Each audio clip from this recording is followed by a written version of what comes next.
Okay, dividing fractions and mixed numbers, very similar to multiplying them. Let's take a look. If I have a number like 3/8 divided by 2/3, the difference is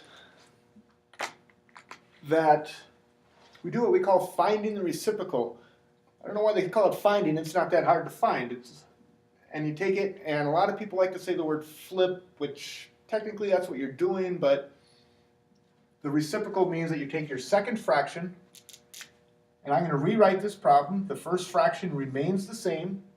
The second fraction, I'm going to find the reciprocal or flip these, which, again, I don't like that term, and that makes this division problem into a multiplication problem.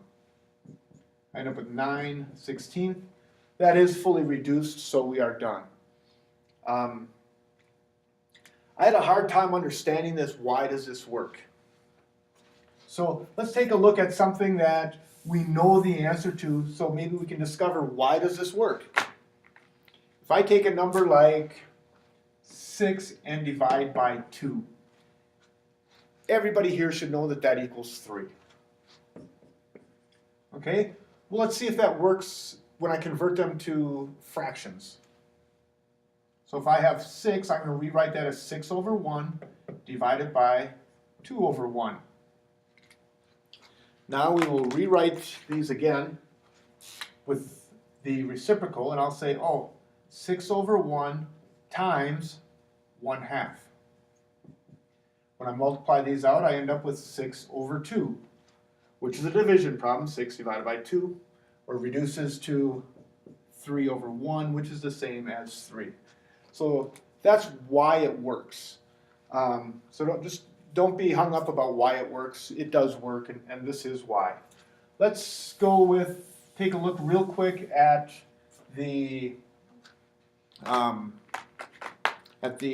mixed numbers.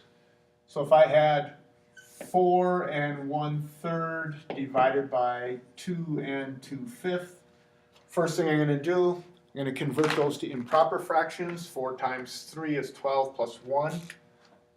13/3 divided by 2 times 5 is 10 plus 2 is 12/5. I'm going to make it into a multiplication problem by finding the reciprocal of the second fraction. 13/3 times 5/12, and I end up with, again, I'm going to do the easy one first, 36, and 15 and 15, 65. Not quite done. At this point, we need to convert that back into a mixed number. So I'll have 65 divided by 36. It only goes in there one time, so I'm just subtracting that off. Difference of 1, so that makes 9. This becomes a 5. That's 2. So 1 and 29/36 is my final answer. The last thing we're going to look at in this chapter is what they call complex fractions. Most of my students have the understanding now that all that a fraction is a division problem. So when you look at something like 6/3, that's just 6 divided by 3. So a complex fraction is when you have two fractions set up like that. So if I'm looking at 3/5, and that is over 2/3, that's pretty complex. You may look at that and say, what is that all about?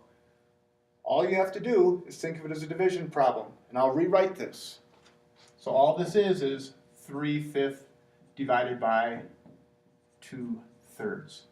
And again, then I would just handle it like I would a normal division problem. I would convert it to a multiplication problem. 3/5 times the reciprocal, 3/2, and end up with 9/10.